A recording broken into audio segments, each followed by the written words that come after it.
अपना कार्यक्रम में जैसे अभी तक डिसिप्लिन रहा है ना, ऐसा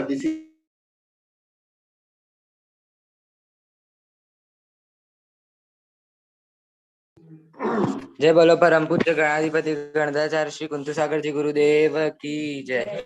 जय बोलो परम पूज्य आचार्य श्री कनक नंदी जी गुरुदेव की जय। आज के कार्यक्रम में सबसे पहले ब्रह्मचारी खुशपाल जी अपना अनुभव बताएंगे, फिर दीपिका आंटी जी कॉलोनी से, फिर उदयपुर से मुकेश जी जैन आर्ष मार्गी वो अपना अनुभव बताएंगे। तो सबसे पहले मैं ब्रह्मचारी खुशपाल जी को वंदना करते हुए आमंत्रित करता हूँ, वे अपना अनुभव प्रस्तुत करें। वाला इधर दे दे बेटा। बोले आचार्य भगवान श्री कनक नंदी जी गुरुदेव की जय। मंगलम भगवान वीरो मंगलम गौतमो गणी मंगलम कुंद कुंदाद्यो जीव धर्मोस्तु मंगलम। बोली देवादिदेव अनंतानंत गुण संपन्न विमलनाथ भगवान की जय। आचार्य भगवंत श्री कनक नंदी जी गुरुदेव की जय। मैं ब्रह्मचारी खुशपाल शाह गुरुदेव का शिष्य। मेरे जीवन में मैंने गुरुदेव से क्या प्राप्त किया उसके कुछ संस्मरण मैं आपके सामने प्रस्तुत करने जा रहा हूं। आचार्य भगवान श्री कनक नंदी गुरुदेव को मैं पहले नहीं समझ पाया था। अब सब लोगों की तरह उनकी हाँ में हाँ मिला करके अपना सर हिलाया करता था। जब 2015 का समय आया, नंदोर चतुर्मास था, नंदा देवी प्रवीण जी के घर में उनका निजी व्यवस्था से आचार्य भवन का चतुर्मास चल रहा था। उस समय नवरात्रि के समय में मैंने चोरी छिपे गुरुदेव से पूछा, वो भी सुविज्ञ सागर जी से। गुरुदेव तो बाहर जा रहे थे विशेष काम से, तो गुरुदेव ने मेरे व्यक्तित्व को सुन करके अपना काम छोड़कर वापस अपना आसन पर विराजमान हुए। मेरा प्रश्न था कि गुरुदेव बार बार मैं कहते हैं, ये मैं क्या है? मैं तो मैं अभी बोलना सीखा, उस टाइम तो मैं ही बोलता था। तो गुरुदेव ने मुझसे 10 क्वेश्चन किए, कोई भी 10 वाक्य बोलने को कहा। मैं एक वाक्य मैं के बिना नहीं बोल सका। कोई प्रेरणा या गाइडेंस करना है तो इधर से आवे। मैं के बिना मैं नहीं बोल सका। उसी वक्त गुरुदेव ने हमें युक्ति से काम मैं और मैं इन तीनों का भावार्थ समझाया। और गुरुदेव ने जो कहा, मैं जो शब्द है वो अपनी आत्मा के लिए उपयुक्त होता है। मैं का मतलब आत्मा और संपूर्ण मैं है, तो वह है सिद्ध परमेष्टि, सिद्ध भगवान। उससे पूर्व 1996 के अंदर सागवाड़ा विज्ञान गोष्ठी में मैं गया हुआ था। उस वक्त मेरे गुरुदेव से कोई परिचय नहीं था और न ही मैं उनको पहचानता था। लेकिन उस विज्ञान गोष्ठी में मैं जब चित्री से निकला गुरुदेव का दर्शन करने, तो रास्ते में मेरे मन में एक प्रश्न उठा कि यह जीव, ये प्राणी दुखी क्यों? हर व्यक्ति ने मुझे इसका उत्तर दिया और मेरे मन में भी भाव आया, दुखी क्यों? तो अपने कर्मों से। लेकिन जैसे ही मैंने प्रत्यक्ष रूप से गुरुदेव को प्रियोपूर्वक नमस्कार किया दूर से ही, और मेरा उत्तर स्वयं बदल गया और उनकी मुद्रा को देख करके मेरे मन में, मेरी आत्मा में उस उत्तर का प्रादुर्भाव हुआ और भाव आया, यह जीव कर्मों से नहीं अपने भावों से दुखी है। और उसी वक्त मुझे ये भी आभास हुआ कि समवसरण के अंदर जो तीर्थंकरों के बारे में जिनवाणी के अंदर वर्णन किया कि समवसरण के अंदर भगवान के ऊपर दृष्टि पड़ते ही अपना ज्ञान जागृत हो जाता है, अपनी अज्ञानता दूर हो जाती है, ये मुझे आभास हुआ। तब से मैं ये मानने लगा कि इस धरा पर वर्तमान समय में यह साक्षात तीर्थंकर स्वरूप है। उसके पश्चात भी मैं सब कुछ भूल गया, क्योंकि दोबारा गुरुदेव के पास में नहीं जा पाया। जब 2007 में पुनर्वास कॉलोनी में गुरुदेव का चतुर्मास हुआ, उसके पूर्व में 2005-6 के लगभग गुरुदेव के द्वारा प्रदत्त 2 दिनेश्वरी दीक्षाओं में सम्मिलित होने गया। वहां पर मैंने पंडित प्रवर श्री प्रतिष्ठाचार्य मांगीलाल जी के सानिध्य में गुरुदेव के आशीर्वाद से 13 दिन तक हमने जो विधान किया था, उस विधान के अंतर्गत भी मैं गुरुदेव को सुनता रहा, पढ़ता रहा, लेकिन स्वयं नहीं समझ पाया। वह मेरी अज्ञानता वहां पर भी कुछ कुछ भरी हुई थी।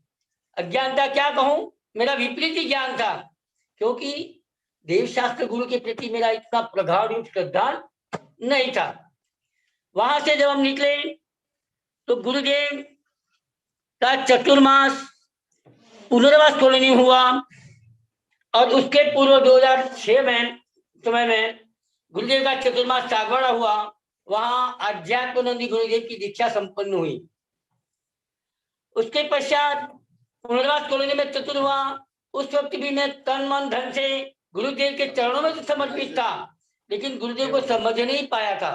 सिर्फ भाव इतना ही था मन में कि देव और शास्त्र गुरु, देवों के ऊपर श्रद्धान करना अपना सम्यक दर्शन है। शास्त्र को हम पढ़ते भी नहीं थे, और पढ़ते तो समझ में भी नहीं आते थे, क्योंकि हमें न तो भाषा का बोध था, न व्याकरण का ज्ञान था, न कुछ नहीं।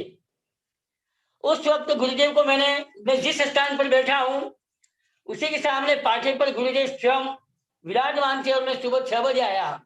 उस वक्त गुरुदेव ने पूरे ब्रह्मांड के बारे में रात्रि को चिंतन मनन करके शोधबोधपूर्ण लेखन किया।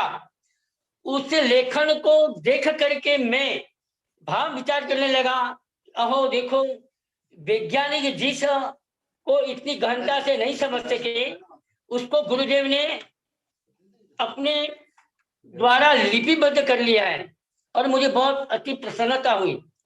उसी वक्त फिर मेरे मन में भाव आया कि ये तो कलिकाल तीर्थंकर हैं, गुरुदेव को ये उपाधि मिलनी चाहिए, लेकिन ये उपाधि गुरुदेव को पहले से ही मिल चुकी थी, इससे मैं बिल्कुल अनभिज्ञ था। यहाँ का चातुर्मास सा आनंद संपन्न हुआ, और यहाँ का जो चातुर्मास संपन्न हुआ उसमें के पश्चात गुरुदेव हथई गांव में गए थे, जहां पर मैं और ब्रह्मचारिणी आशा जी मेरे घर से दोनों मिल करके विशेष आग्रह नितिन भैया का शिवपुर का था। उन्होंने हम दोनों को नॉमिनेट करके कहा कि ब्रह्मचारी जी तो मैं उस टाइम पे नहीं था, लेकिन उन्होंने कहा मुझे खुशपाल जी आप किसी तरह से गुरुदेव को चतुर्मास के लिए शिवपुर की अनुमति प्राप्त करो तो अपना उद्धार हो सकता है। उस वक्त उसी दिन मैंने घर पे 10 बजे के बाद खाना नहीं खाया, और ब्रह्मचारिणी के उपवास था, और हम दोनों उस गर्मी में भी शिवपुर हथई गांव गए, जहां गुरुदेव ने कहा मैं चतुर्मास करने आऊंगा, लेकिन अभी मैं आपको वायदा नहीं करता हूं, मेरा आशीर्वाद आपके साथ है। और इस आशीर्वाद से मैं प्रसन्न हो गया। फिर मेरे दिमाग में शंका पैदा हुई कि कहीं गुरुदेव दूसरी जगह अगर चतुर्मास कर देते हैं तो मेरा यहाँ आना निरर्थक हो जाएगा। उसी वक्त मैंने कहा गुरुदेव जब तक आप पूर्ण रूप में हामी नहीं भरोगे तब तक मेरे अंदर का त्याग और मैं यहाँ से उठूंगा नहीं। और उसी वक्त वहां पर सुविज्ञ सागर जी भी थे और संघर्ष सभी साधु साधिया थी। उनमें आध्यात्मानंद गुरुदेव ने भी कहा गुरुदेव को कि गुरुदेव खुशपाल अगर कोई नियम करके बैठा है गुरुदेव तो पक्का है वहां से उठेगा नहीं। फिर मेरे 2 से 3 बजे 3:30 बजे मैंने फिर गुरुदेव से विनय पूर्वक विनती की। गुरुदेव ने कहा बेटा तुम अपना अपना काम करते रहो और तैयारी करते रहो, जैसे योग बना मैं यहाँ से विहार कर शिवपुर को आऊंगा। अहो कितना सौभाग्य हमारा कि उस शिवपुर चतुर्मास में लगभग गुरुदेव 8 से 9 महीना रहे और हमें इतनी आनंद की अनुभूति हुई कि उस शिवपुर में 1 इंच जमीन किसी को मिलने वाली थी जैन समाज के नाम से। गुरुदेव के आते ही सबसे पहले उन्हें प्लॉट मिल गया, मंदिर का विकास हुआ, फिर उन्हें जमीन मिली, दूसरी फिर मिली, जहां पर आज वर्तमान समय में संत भवन बना हुआ है और वहां साक्षात भगवान की प्रतिमा विराजमान है। और उसका इतना अतिशय पूर्ण विकास हुआ कि वर्तमान समय में भी आचार्य आदिसागर, महावीर कीर्ति, आचार्य विमल सागर जी और आचार्य तपस्वी सम्राट सन्मति सागर जी गुरु का मंदिर बन गया। और नितिन भैया को भी इतना संबल मिला कि आज वह पूर्ण रूप लगभग स्वस्थ है। और वह नितिन भैया भी एक पूजनीय व्यक्ति हैं, क्योंकि मैंने अभी तक इस जगह पर उनके जैसा कर्मठ साधुओं के लिए अपना जीवन निछावर करते हुए नहीं देखा। इतने महान है कि वो उन्होंने अपना सर्वस्व जिन मंदिर और दिगंबर गुरुओं के लिए समर्पित कर दिया। राम उसके बाद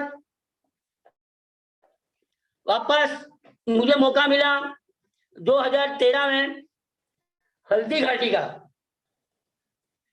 हल्दी घाटी में जहां पूर्ण रूप से श्वेतांबर समाज है, वहां दिगंबर समाज का कोई मकान नहीं था। उस वक्त मैं गुरुदेव के प्रवेश के 10 दिन बाद पहुंच पाया, क्योंकि मेरा स्वास्थ्य खराब हो गया था। उस वजह से मैं उनके प्रवेश काल में उपस्थित नहीं हो सका। इसका मुझे बहुत दुख है और आज भी मुझे वो बात याद आती रहती है। उस चतुर्मास में मैंने उस समाज के द्वारा गुरु के प्रति जो समर्पण भाव और उनकी भक्ति और श्रद्धा देख करके स्वयं गदगद हो गया। उस चतुर्मास के अंदर ब्रह्मचार्य आचार्य जी ने 32 उपवास भी किए थे और उस समाज ने उस व्रती का, उपवास करने वाली ब्रह्मचारिणी का इतना सम्मान दिया जो आज भी मैं अपने सपने में इसको बिसरा नहीं सकता। तत्पश्चात गुरुदेव का चतुर्मास उदयपुर हिरणमगरी सेक्टर नंबर 11 में हुआ। वहां पर भी हमें बहुत ही अतिशय पूर्ण आनंद की अनुभूति हुई। और तब जाकर के मुझे श्रद्धान हुआ कि गुरुदेव जो हमेशा कहते हैं कि मेरे बड़े बड़े वैज्ञानिक और श्वेतांबर समाज के लोग भक्त हैं, उसके पहले हम विश्वास नहीं करते थे, लेकिन वहां तो मैंने प्रत्यक्ष देख लिया, यानी हाथ कंगन को आरसी क्या, ये बात चरितार्थ होगी। वहां से श्रद्धान बन गया कि वास्तव में गुरुदेव बहुत महान है। इसके पूर्व मैंने उदयपुर में भी इसका अनुभव किया था। लेकिन बच्चे आते हैं, ठीक है, गुरुदेव के पास पढ़ने के लिए आते होंगे, गुरुदेव विज्ञान के बारे में पढ़ाते होंगे, मेरा ज्ञान यहाँ तक ही सीमित था, मैं इतना ही श्रद्धान कर पाया था। लेकिन उदयपुर में मुझे पूर्ण श्रद्धान हुआ। उसके पश्चात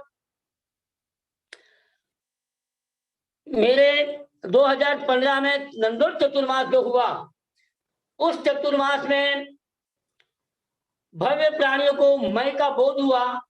नहीं तो हम मय के लिए गुरुदेव को हमेशा विपरीत ही मानते रहे। देखो देखो ये गुरुदेव हमेशा मैं करते रहते हैं, कितने घमंडी है, उस तरह के भाव करते थे। और नरकायु और निगोद का बंद करते थे। लेकिन जब गुरुदेव ने मुझसे ही कहा कि मय पर 10 वाक्य बोल के दिखा दे बेटा तू, मैं नहीं बोल सका। 10 तो क्या, मैं एक वाक्य नहीं बोल सका। खाना खाया किसने खाया, मैंने खाया। पानी पिया किसने पिया, मैंने पिया। मैं के बिना कोई वाक्य में बोल नहीं सकता। इसलिए गुरुदेव ने बताया कि उत्तम पुरुष मैं को छोड़ करके इस संसार में कोई नहीं है। उसके पहले हम पूर्ण रूप से श्रद्धान तो करते थे, लेकिन शरीर को जानते थे, आत्मा को नहीं जानते थे। इसीलिए हमारा श्रद्धान, मेरा श्रद्धान गुरुदेव के प्रति, देवों के प्रति, शास्त्रों के प्रति नहीं बना। और मैं कहता था देव शास्त्र गुरु की श्रद्धान करना ही सम्यक दर्शन है। लेकिन गुरुदेव ने हल्दी घाटी के अंदर शाम के समय हम जंगल की ओर घूमने के लिए जा रहे थे। उसी वक्त मणिभद्र आदि चित्री के लोग और बालक जो मौजूद थे, उनके साथ में जब चर्चा में गुरुदेव ने कहा कि सबसे पहले श्रम को श्रद्धान करो। अगर अपनी आत्मा पर श्रद्धान नहीं है तो तुम्हें कभी भी सम्यक दर्शन हो ही नहीं सकता। और उसके ऊपर मैं चिंतन मनन करता हुआ आगे बढ़ा। और जब वापस यहाँ आया तो मैंने सोचा कि जब तक मुझे मेरे स्वयं पर विश्वास नहीं होगा, मैं जीव द्रव्य हूँ, तो मैं देव शास्त्र गुरु पर विश्वास कैसे कर पाऊंगा। इसका मुझे बोध हुआ। तत्पश्चात 2016 में 6 माह 10 दिन तक गुरुदेव का नंदोर से विहार कर पुनर्वास कॉलोनी में प्रवास रहा। उस वक्त हमारे यहाँ बहुत ज्ञान की गंगा बही, उसमें हमने बहुत कुछ अनुभव किया। यहाँ तक कि ये कह सकते हैं कि हमारे जीवन में जो हम हमेशा दुखी रहते थे, चिंतित रहते थे, एक दूसरे की निंदा और बुराइयां करते थे, उन सब के भावों में, हमारे विभाव भावों में परिवर्तन होने लगा और हम हमारे स्वभाव में परिणत होने लगे। एक गुरुदेव का ही स्वाध्याय का, उनके ज्ञान का, उनके स्वयं अंतरंग तप का प्रभाव था जो हमारे ऊपर पड़ा, मेरे ऊपर पड़ा, और आज मैं बहुत प्रसन्न रहने लगा हूँ। आज अगर गुरुदेव को मैं आहार कराने नहीं जाऊं या एक दिन कारण में दूर हो जाता हूँ, ऐसा लगता है आज मैंने बहुत बड़ा अन्याय किया है, बहुत बड़ा पाप कर्म का उदय हुआ है, मेरा बहुत कुछ खो गया है। तत्पश्चात शिवपुर चतुर्मास 2016 में हुआ। उस चतुर्मास में मेरे परिवार की मेरी जननी अजब देवी का पुनः उनका पुण्यानुबंधित पुण्य का उदय हुआ और उनके दीक्षा के भाव हुए। और वहां पर एक भूरी बेन करके दूसरे थे वयोवृद्ध, और शांत श्री माता जी दीक्षित उनका नाम है, उनकी दीक्षा हुई। तत्पश्चात 2017 में वापस चित्री चतुर्मास हुआ। उस चतुर्मास का श्रेय गुरुदेव की महानता को जाता है। ऐसे गुरु मैंने आज दिन तक नहीं देखे। क्यों कि जो भी गुरुओं के पास हम गए और चतुर्मास के लिए विफल भेंट गया या गुरुदेव को चढ़ा करके जो विनती की, तो सबका यही कथन निकलता था, सुनने में आया कि आप 25 व्यक्ति आओ, समाज के व्यक्ति को लाओ, क्या व्यवस्था रहेगी, क्या व्यवस्था रहेगी। लेकिन गुरुदेव ने उस बालक का इतना सम्मान किया कि एक ही वक्त बोलते ही गुरुदेव ने कहा, बेटा मैं तेरे गांव में तेरे को आशीर्वाद देता हूँ कि तेरे उस आदिनाथ प्रतीक्षालय में, जिनालय में मैं निश्चित चतुर्मास करने आऊंगा। और पुण्य उदय से उसी वर्ष वह चतुर्मास संपन्न हो गया। उस चतुर्मास में भी मुझे बहुत सेवा का मौका मिला। मैंने कभी भी वहां पर अपने आप को हीन, कमजोर, गरीब महसूस नहीं किया। और सबसे बड़ी उपलब्धि ये रही कि जब से मैं गुरुदेव की से जुड़ा हूँ, मुझे बिना मांगे बहुत कुछ मिल गया। मेरे पास नहीं था वो भी मुझे प्राप्त हो गया। और चतुर्मास में मैंने गुरुदेव ने एक अतिशय भी देखा कि मेरे घुटनों में दर्द था और डॉक्टर ने कहा था यहाँ रुक जाओ, कल सुबह ऑपरेशन करता हूँ। मैं गुरुदेव के पास में गया और आज बिना ऑपरेशन का मैं ये घुटने मोड़ करके पालथी लगा करके आपके समक्ष इस वेबिनार में बैठा हूँ। उस तरह गुरुदेव ने बच्चों के प्रति भी बहुत बड़ा उपकार दिखाया। 2018 में नंदोर चतुर्मास हुआ।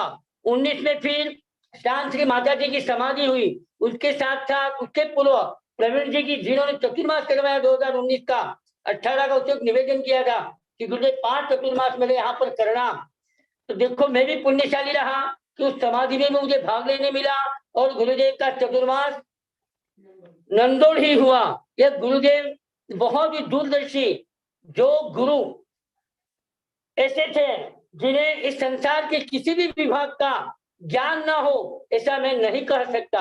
शायद संसार के सभी प्राणियों को मिला करके अगर गुरुदेव के ज्ञान को तोला जाए, उनके अनुभव को नापा जाए, तो गुरुदेव का पलड़ा बहुत भारी है।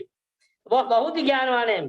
2019 से प्रवीण जी समाधि होने के बाद 2020 में गुरुदेव पधारे। तो यहाँ पर उस वक्त महामारी का प्रकोप चला और मैं तो ऐसा मानता हूँ कोरोना महामारी के माध्यम से यहाँ के वासियों का बहुत ही बड़ा पुण्योदय हुआ कि गुरुदेव यहाँ पर चतुर्मास करने रुके और लंबे समय तक आज दिन हमें उनका प्रवास मिल रहा है।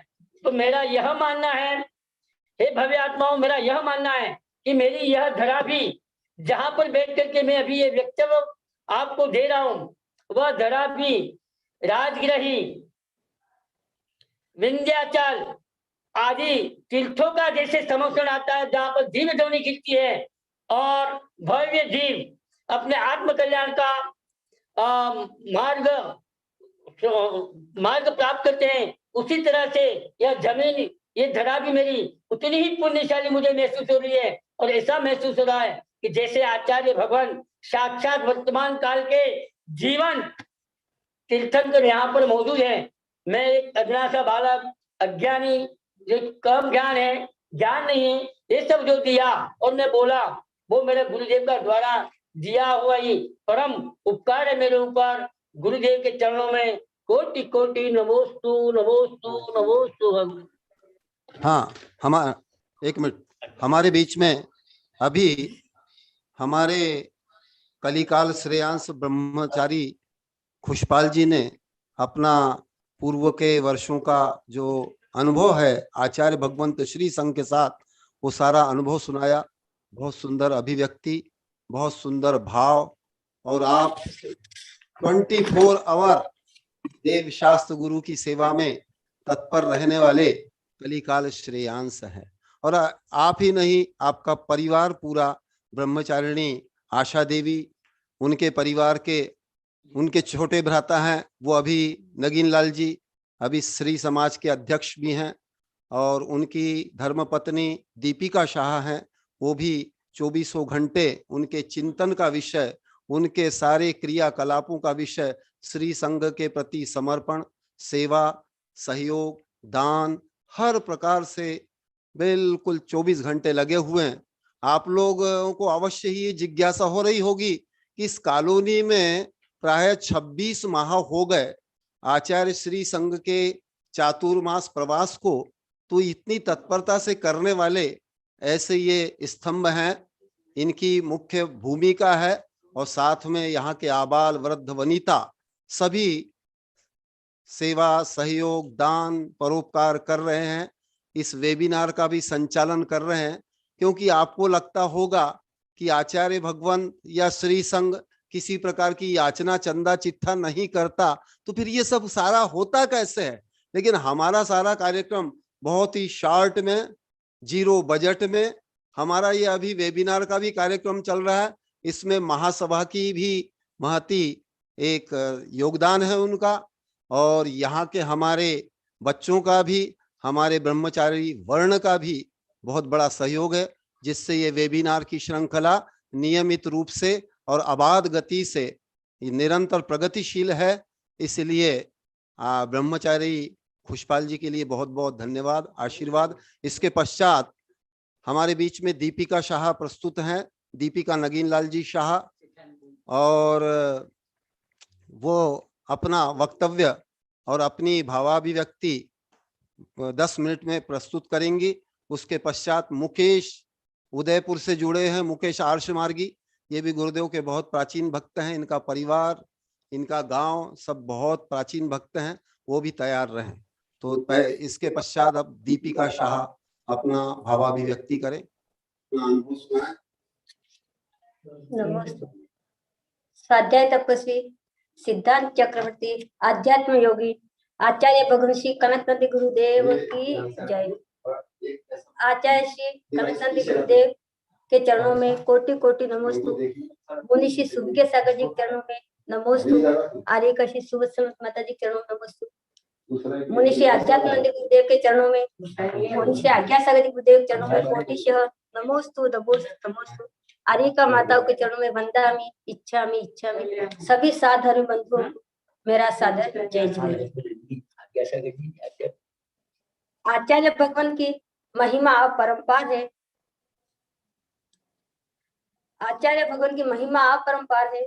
इस भव्य अद्वितीय अलौकिक समोशरण में लगातार गुरु की दिव्य देशना का रसास्वादन ज्ञानामृत पान हम कर रहे हैं। गुरुदेव का यह बहुआयामी अकल्पनीय ज्ञान पूरे विश्व को नई दिशा दे रहा है। गुरुदेव का यह अलौकिक ज्ञान एक आश्चर्य है।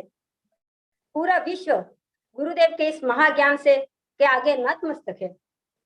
आत्मा से परमात्मा बनने का मुख्य मार्ग गुरुदेव हमें प्रशस्त कर रहे हैं, और गुरुदेव ने हमें यथार्थ धर्म का स्वरूप समझाया।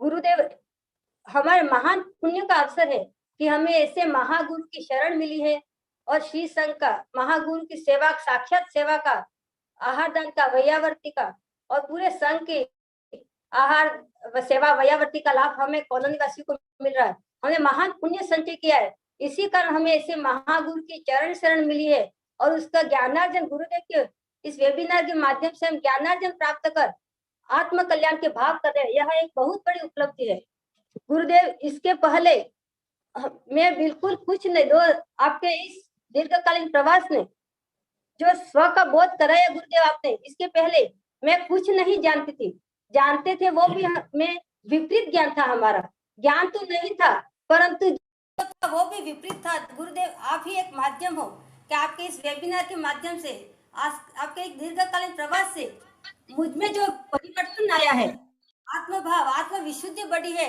एक वो मेरे लिए बहुत बड़ी उपलब्धि है गुरुदेव। और ये आपका अनंत उपकार है आपका इस पूरे श्री संघ का कि हमें जो भावात्मक परिवर्तन आया है, प्रायोगिक धर्म विधि आपने सिखाई है गुरुदेव, वह अपने आप में मेरे लिए बहुत बड़ी उपलब्धि है। अगर गुरुदेव आपने यह नहीं सिखाया होता, आपका दीर्घकालीन प्रवास नहीं होता, तो हम अनंत विपरीत ही रहते और अनंत विपरीत रहते हुए भी हम मैं यह नहीं जान पाती कि मैं अनंत विपरीत हूँ। हम इसी भ्रम में रहते कि हम धर्म कर रहे हैं, बाह्य दिखावे को ही अभी तक धर्म माना, यथार्थ धर्म का स्वरूप नहीं जाना गुरुदेव। आपके माध्यम से ही मैंने और हम कॉलोनी वासियों ने वेबिनार से जो जुड़े हैं वो यथार्थ धर्म का स्वरूप समझ पा रहे हैं। इसके पहले धर्म कर रहे थे परंतु भ्रम में थे, बाह्य दिखावे युक्त, निदान युक्त ही धर्म कर रहे थे। निदान रहित धर्म तो आपसे सीखा गुरुदेव, और निदान युक्त धर्म करते हुए स्वयं खुश हो रहे थे कि मैंने धर्म कर लिया, मेरा तो सब कुछ हो गया। हम सांसारिक गतिविधियों में रहते हुए इतना ही धर्म कर पाते गुरुदेव, पर आपके माध्यम से समझे कि गृहस्थ में रहते हुए गृहस्थ की सभी क्रियाएं पाप कारक ही है। अगर हम धर्म, हमारा जीवन, यह मनुष्य जीवन, अमूल्य जीवन मिला है, उसको धर्म मार्ग में नहीं लगाया, गुरु सेवा में नहीं लगाया, वास्तविक धर्म स्वरूप को नहीं समझा, तो हमारा जीवन व्यर्थ है। हम निश्चित ही हम नरक आयु का बंध कर रहे हैं। तो गुरुदेव आपने हमें नरक दुखों से मुझे और हमें सभी को आपने नरक दुखों से बचाया, यथार्थ धर्म का बोध कराया गुरुदेव। पहले हम लक्ष्य विहीन थे, मैं लक्ष्य विहीन थी, हमारा कोई लक्ष्य नहीं था, बिल्कुल लक्ष्य में जो कर रहे गृहस्थ है तो गृहस्थ कार्यों में उलझे हुए पाप ही कमा रहे थे। परंतु आपने लक्ष्य दिखा दिया, अगर हम लक्ष्य, आपने बताया कि अगर हम लक्ष्य नहीं कर रहे हैं, परम लक्ष्य नहीं है हमारा, तो हम हमारे स्वयं का घात कर रहे हैं, आत्मा का घात कर रहे हैं। तो आपसे ही जाना और आपसे यथार्थ धर्म जानकर, प्रायोगिक धर्म विधि जानकर मैं बहुत खुश हूँ गुरुदेव, सदैव आनंदित रहती हूँ। पहले गुरुदेव 2 साल पहले गुरुदेव मैं बीमार भी 2-3 साल पहले 2018 के पहले आपसे जुड़ी हुई नहीं थी, तब गुरुदेव मैं पहले बहुत बीमार रहती थी और दवाइयों का सेवन कर, एलोपैथिक दवाइयों का सेवन करती हूँ, फिर भी मैं इतने आनंद के कोई धार्मिक कार्य नहीं कर पाती और थोड़ा भी कार्य करती तो थक जाती, ऐसे लगता है। पर 2 साल आपके दीर्घकालीन प्रवास के बाद मेरा मनोबल इतना मजबूत हो गया गुरुदेव, कभी 24 घंटा भी मुझे आपकी सेवा में रहना पड़े तो मुझे जरा भी दुख नहीं होगा और मेरा मन थकान महसूस नहीं होती है गुरुदेव। मैं यही रहती हूँ कि मैं अधिक से अधिक गुरु की सेवा, पूरे संघ की सेवा करती रहूं और मेरा जीवन सार्थक बनाऊं। यह गुरुदेव आपने जो भाव विशुद्धि बढ़ी है, यह सेवा के भाव, प्रायोगिक धर्म के भाव। गुरुदेव आप यही कहते हो कि धर्म प्रायोगिक कागजी धर्म नहीं होता, भले आप कितना भी पढ़ लिख लो, कितना भी बोल लो, कितना भी स्वाध्याय कर लो, आगा मुंह जबान भी रट लो, पर जब तक प्रायोगिक धर्म नहीं होगा, धर्म भावों में नहीं आएगा और धार्मिक क्रिया को स्वयं से नहीं जोड़ेंगे, तब तक वह धर्म व्यर्थ है, वह कागजी धर्म कोई काम का नहीं। अगर कागजी ज्ञान होते हुए अपने में अहंकार है कि मुझे बहुत कुछ आता है, तो और वह पाप का कारण है। आपने आपके माध्यम से पूछे कि आप इतने महाज्ञानी होने के बाद भी इतने सहज सरल, एक छोटा बच्चा भी आपसे आसानी से आपके चरणों में रहकर आपसे वार्तालाप कर सकता है, धर्म के बारे में जान सकता है गुरुदेव, और आपको वात्सल्य से आपको उसको समझाते हो गुरुदेव कि वास्तविक धर्म क्या है। ऐसा गुरुदेव, ऐसी सहजता, सरलता, निष्प्रहता मुझे कहीं देखने को नहीं मिली जो आप में गुरुदेव, और आपका पूरा संघ गुरुदेव वात्सल्य से भरपूर है गुरुदेव। आपका दीर्घकालीन प्रवास यहाँ पर पूरे संघ का 2 साल हो गए, 26 महीने हो गए, परंतु अयाचक प्रवृत्ति गुरुदेव, किसी व्यक्ति विशेष पर कोई दबाव नहीं आया, न चंदा चिट्ठा करना पड़ा, न हमें किसी को बोलना पड़ा है कि तुम ये कार्य करो या चोखा लगाओ, ऐसा करो। सब स्वेच्छा से कर रहे हैं गुरुदेव, और स्वेच्छा से उत्साहित आनंदित होकर कर रहे हैं गुरुदेव। एक अपने आप में बहुत बड़ी उपलब्धि है। बाकी पहले चौके लगाने तो घर घर जाना पड़ता था और सबकी बारी लगानी पड़ती थी, आज तेरा नंबर है तुझे चौका लगाना पड़ेगा। गुरुदेव 26 महीने हो गए, परंतु अभी सद्भाव में यही है कि मैं चौका अधिक से अधिक चौका लगाऊं। जैसे टीना मनीष का परिवार है, वो टीना इतने उसके भावों को भी मैं नमन करती हूँ, तो उसके उदार भावों को उसमें यही है कि कितने भी चौका लगा 3 महीने 4 महीने में लगाऊंगी, पर गुरुदेव आप आजीवन यही रहो। उसकी जो भावना है उसकी मैं भी अनुमोदना करना कोटि से अनुबंधना करती हूँ कि ऐसे भाव मुझ में भी बने रहे गुरुदेव, और आजीवन आपका और पूरे संघ की सेवा का लाभ मुझे और पूरी कॉलोनी वासियों को मिलता रहे गुरुदेव। पूरे वागड़वासी आपसे लाभान्वित हो रहे हैं गुरुदेव। पूरा विश्व आपके वेबिनार के माध्यम से पूरा विश्व लाभान्वित हो रहा है। और कल वो रेखा दीदी ने भी बताया, डॉक्टर रीता जैन ने भी बताया कि गुरुदेव आपका ज्ञान अद्वितीय है, आपका ज्ञान एक विश्व के लिए एक आश्चर्य है। नई पीढ़ी आएगी जब आप ग्रंथों का अध्ययन करके सोचेगी कि ऐसे महागुरु भी हो सकते हैं, तो एक आश्चर्य करेगी गुरुदेव। तो आपके ज्ञान हमारे लिए वंदनीय है, और गुरुदेव आपकी सेवा, आपका सेवा का अवसर मुझे आज जीवन मिलता रहे, अनेक भगवान तक आपकी सेवा का अवसर और श्री संघ की सेवा का अवसर मिलता रहे, और मैं आत्म कल्याण करूं गुरुदेव, यही मेरे भाव है। और भाव विशुद्धि गुरुदेव आपने बार बार यही बताया कि कितना भी धर्म कर लो, पर जब तक भावों में विशुद्धि नहीं है तब तक वह धर्म व्यर्थ है। तो गुरुदेव भावनात्मक परिवर्तन हमें जो आया है, उसमें भी जो आया है कि हमेशा यही रहता है कि शुभ भावी करूं, क्यों किसी की निंदा करूं, ना निंदा करूं, ना सुनूं, कभी ईर्ष्या निंदा ईर्ष्या क्रोध से परे गुरुदेव भाव विशुद्धि जो बढ़ रही है। और धर्म करते हुए बार बार यही भाव होते हैं कि भगवान के गुण, ऐसे महान गुरु के गुण मुझ में भी प्राप्त हो, यही भाव में रहते हैं गुरुदेव। नमोस्तु भगवान। मैं तो यही सोच रही हूँ गुरुदेव, यही चाह रही हूँ कि गुरुदेव अनंत भाव तक आपकी सेवा का फल मुझे मिलता रहे, और आपका वरद हस्त हम पूरे वागड़ वासियों पर, कॉलोनी वासियों पर, पूरे विश्व पर बना रहे, और वंदे तद्गुण लब्धे गुरुदेव, आपके जैसे महान गुण मुझे भी प्राप्त हो गुरुदेव। और अंतरंग तप गुरुदेव, आप जो बार बार बाह्य तप कितना भी कर लो, पर जब तक अंतरंग तप नहीं करोगे तब तक वही कोई व्यर्थ है। तो गुरुदेव मैं यही चाहती हूँ कि आप में जो महान गुण है, अंतरंग तपस्वी हो गुरुदेव, तो आपका एक गुण भी मुझ में आ जाए तो मेरा जीवन सफल हो जाएगा। नमोस्तु भगवान, नमोस्तु भगवान, नमोस्तु। बहुत सुन करो, बहुत बहुत सुंदर हमारी दीपिका शाह ने बहुत ही उदारतापूर्ण, गुणग्राहिता, सत्यग्राहितापूर्ण और मूल्यांकन आचार्य भगवंत के व्यक्तित्व कृतित्व, आचार्य श्री संघ का व्यक्तित्व कृतित्व का मूल्यांकन करते हुए काफी समर्पण भाव से आज की ये अभिव्यक्ति की है। और ये मैं समझता हूं कि सभी प्रतिभागियों के लिए बहुत ही प्रेरक, रोचक, अभूतपूर्व ये सारा अनुभव सामने आ रहा है। और कॉलोनी वासी इस अभूतपूर्व पुण्य लाभ के भागी बन रहे हैं।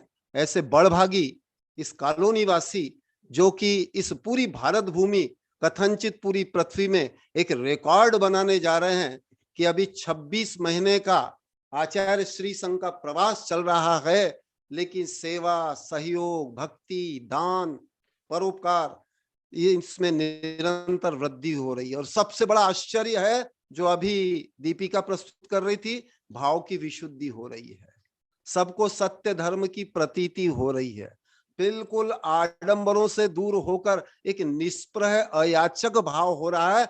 यह मैं समझता हूं कि सबसे बड़ी धर्म प्रभावना, सबसे बड़ा एक उपलब्धि है जो आज धर्म क्षेत्र में कहीं देखने को नहीं मिलती, जिससे भावित होकर और प्रभावित होकर कल डॉक्टर रीता श्री कुमार जी धामी भी यही कह रही थी।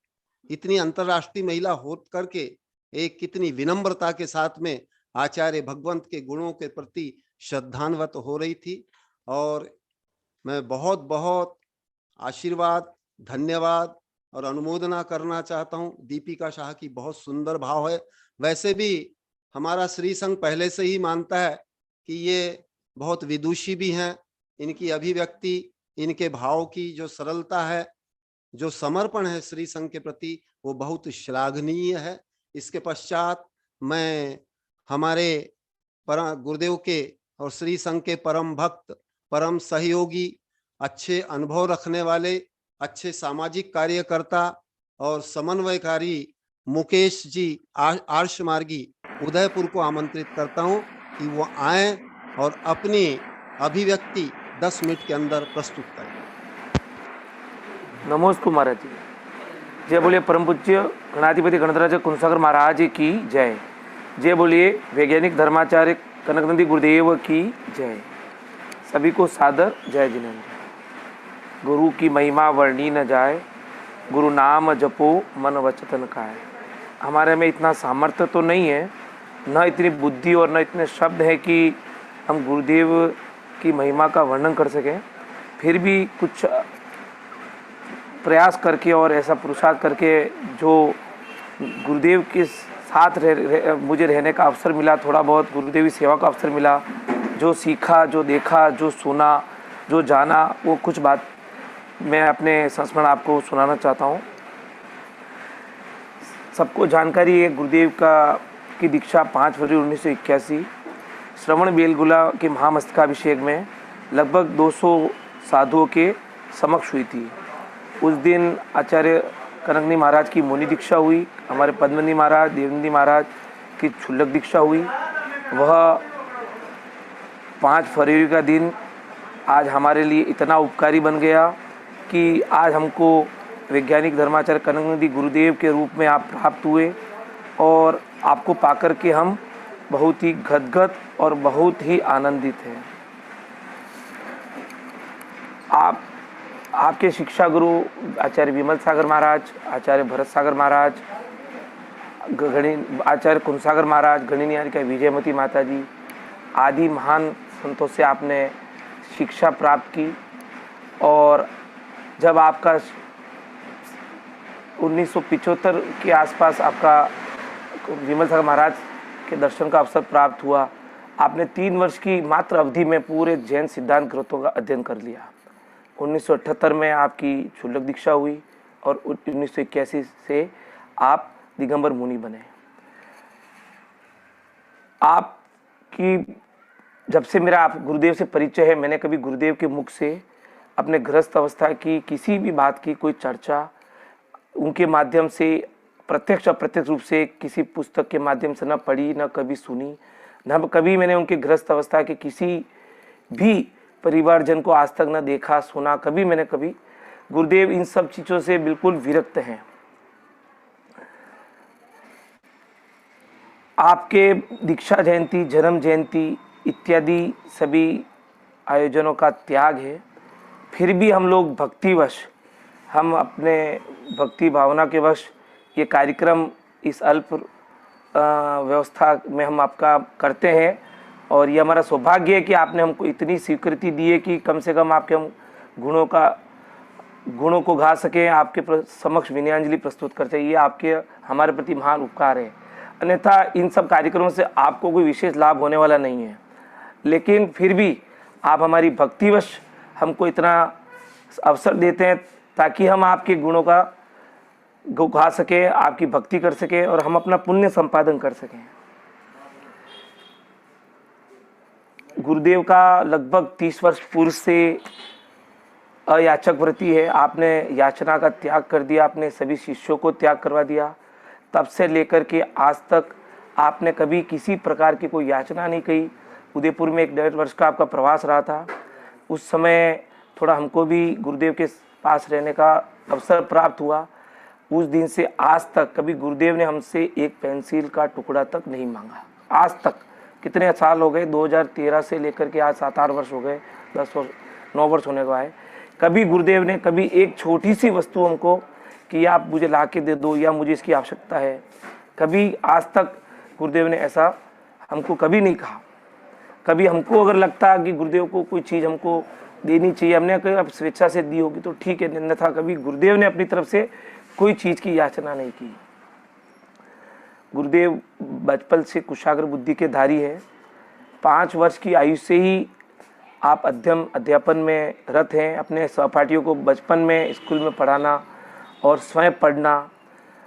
गुरुदेव जब बाल्यावस्था में स्कूल में पढ़ते थे, उस समय किसी अफसर के सामने आपको अंग्रेजी में उद्बोधन देने का, तो आपने पहली बार ऊँट के ऊपर अंग्रेजी में फर्राटाबंद बाल्यावस्था में इतना अच्छा उद्बोधन दिया और सभी सुन करके उसको प्रसन्न हुए। तो आप बचपन से ही या पूर्व काल के आपके संस्कार हैं कि आप अद्वितीय प्रतिभा के धनी हैं, क्योंकि आपकी जो प्रवृत्ति है वो अद्वितीय है, वो किसी और के पास ऐसा ज्ञान, ऐसी प्रवृत्ति, ऐसा आचरण नहीं है।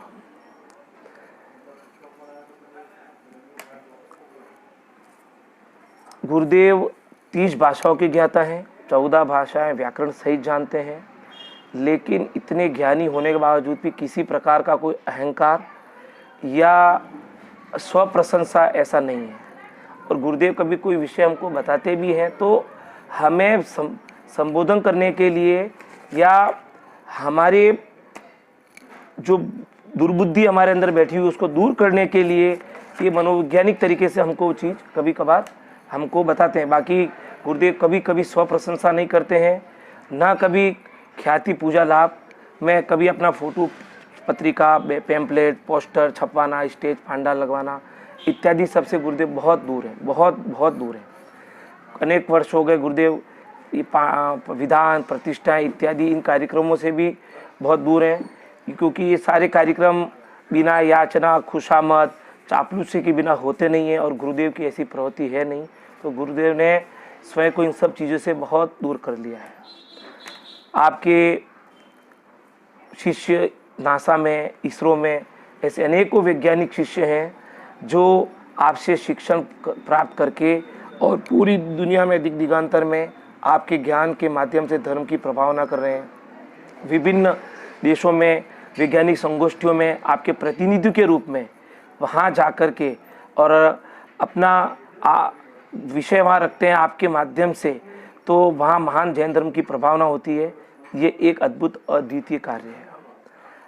वर्ष 2008 में विश्व धर्म संसद का जो 5वां सम्मेलन हुआ उसमें आपके शिष्य श्रीमान नारायण जी कच्छारा आपसे शिक्षा दीक्षा प्राप्त करके उसमें वहाँ गए और आपके प्रतिनिधि के रूप में वहाँ जैन धर्म की अद्भुत उन्होंने अद्वितीय प्रभावना की।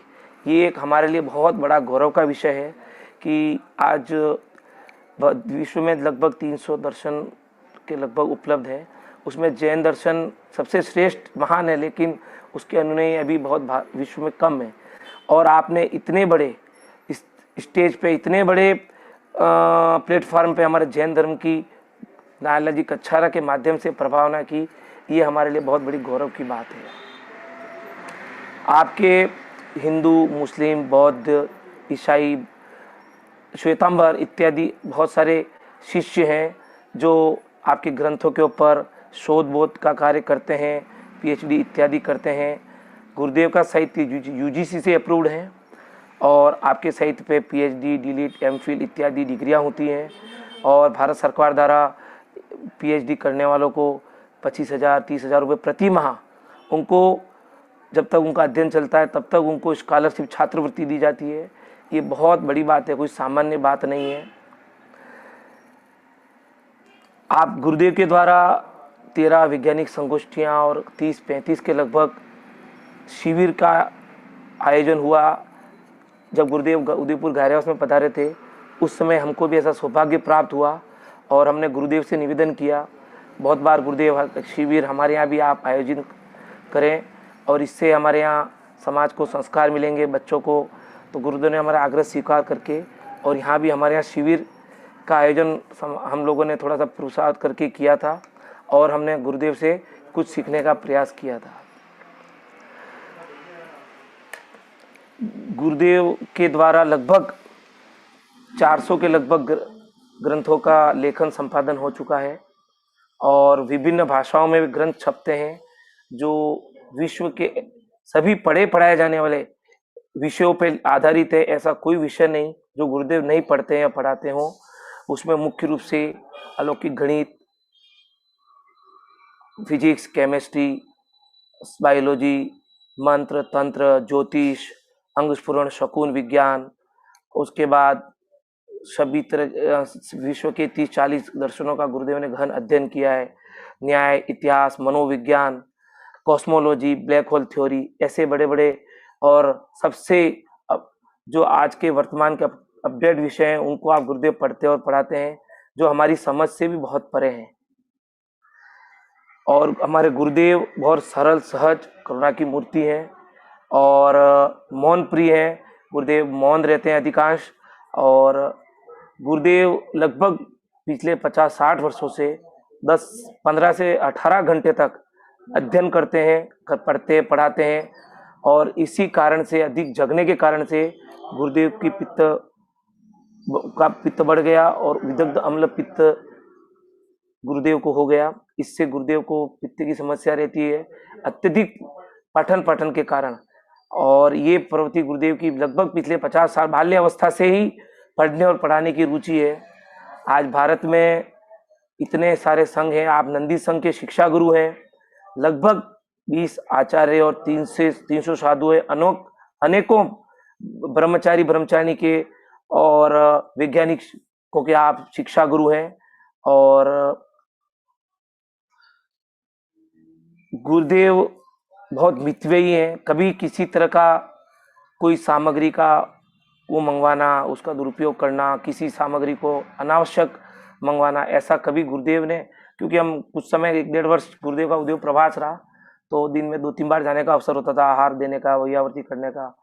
तो कोई किसी चीज को दुरुपयोग, गुरुदेव के यहाँ कभी बहुत मित्रता से उन सभी सामग्रियों का उपयोग होता है, ये गुण हमने गुरुदेव में देखा। और गुरुदेव सभी बहुमुखी प्रतिमा के धनी है। एक कहावत है, the jack of all master of none.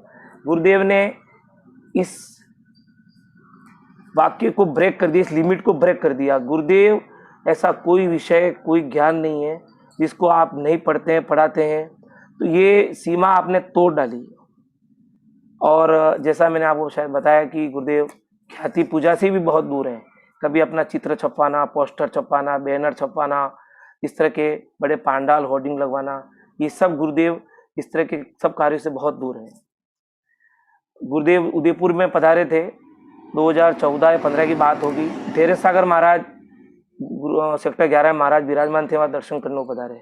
हमने महाराज को पूर्व में सूचना नहीं दी, तो महाराज ने बोला आपको मुझे पूर्व में सूचना देनी चाहिए थी, हम गुरुदेव की अगवानी करने जाते।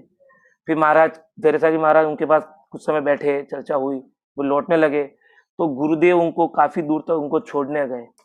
तो जैसे विमल सागर महाराज का जो गुण था, वो क्षुल्लक तक को वो सभी मुनि, किसी भी छोटे बड़े, चाहे आज के दीक्षित हो, उनको लेने जाते थे, छोड़ने जाते थे, उनको बहुत ही आदर पूर्वक अपने पास रखते थे, बिठाते थे। वही गुण हमारे गुरुदेव में है। और यथा योग्य सभी साधु को नमस्कार करना, समाचार विधि, वो गुरुदेव से श्रेष्ठ किसी के पास नहीं है। हमने बहुत समय से देखा, कभी भी गुरुदेव आ जाते हैं, महाराज मैं वहां जा रहा हूँ, अच्छा महाराज को हमारा नमोस्तु बोल देना, प्रति नमोस्तु बोलना, यथायोग नमोस्तु बोलना। कभी एक बार भी महाराज नहीं चुके कि आज महाराज ने समाचार नहीं भिजवाएगा, आप हम उन महाराज को हमारा नमोस्तु बोल देना। तो कहना तात्पर्य है कि अपने साधर्मी जिनलिंगी गुरुओं के, साधुओं के प्रति जो गुरुदेव का जो समाचार विधि है, वो सामान्यतः सब साधुओं में नहीं पाई जाती है। और विशेष करके हमारे नंदी संघ के साधुओं में साधुओं को लेने जाना, छोड़ना इत्यादि, ये सब आपके द्वारा और सब साधुओं के संस्कार प्राप्त हुए हैं, और जो बहुत अनुकरणीय और हम लोग उसको देख करके बहुत आनंदित होते हैं। जब एक साधु दूसरे साधु को लेने जाता है, इतना उनका बहुमान करते हैं। गुरुदेव सोनागिरी में गुरुदेव विराजमान थे, उस समय भरत सागर महाराज, विमल सागर महाराज का संघ का आगमन हुआ। विमल सागर महाराज सोनागिरी में थे, कुंसा महाराज का संघ सोनागिरी पहुंचा। गुरुदेव के मुख से हमने संस्मरण सुना था। भरत सागर महाराज उपाध्याय थे, हमारे कनकनंदी महाराज, एलाचार्य, पन्नी महाराज इत्यादि बालाचार्य आदि पद पे सुशोभित थे।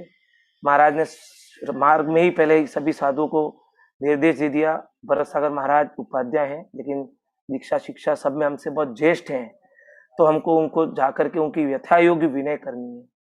सभी साधु ने उनको जाकर के यथायोग्य विनय की। भरत सागर महाराज इतने प्रसन्न हुए, वे हमारे कनकनी महाराज को हाथ पकड़ करके मंदिर तक, जितना दूर वो लेने आए थे वहां तक उनको लेके गए, बहुत गदगद हुए। ये संस्कार महाराज के पास विमल सागर महाराज से आए, और वो उन्होंने अपने सभी शिष्यों में ये संस्कार डाले तो ये एक नंदी संघ की विशेष उपलब्धि है जो प्राय करके सभी साधुओं में नहीं पाई जाती और जो अनुकरणीय है।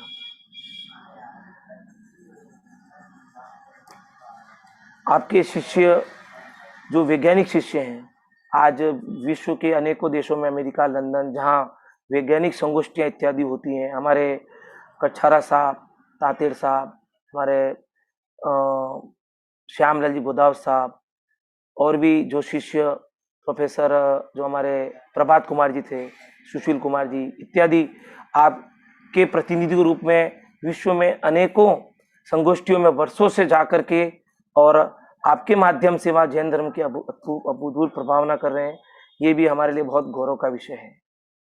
हमारे गुरुदेव ख्याति पूजा से बहुत दूर हैं।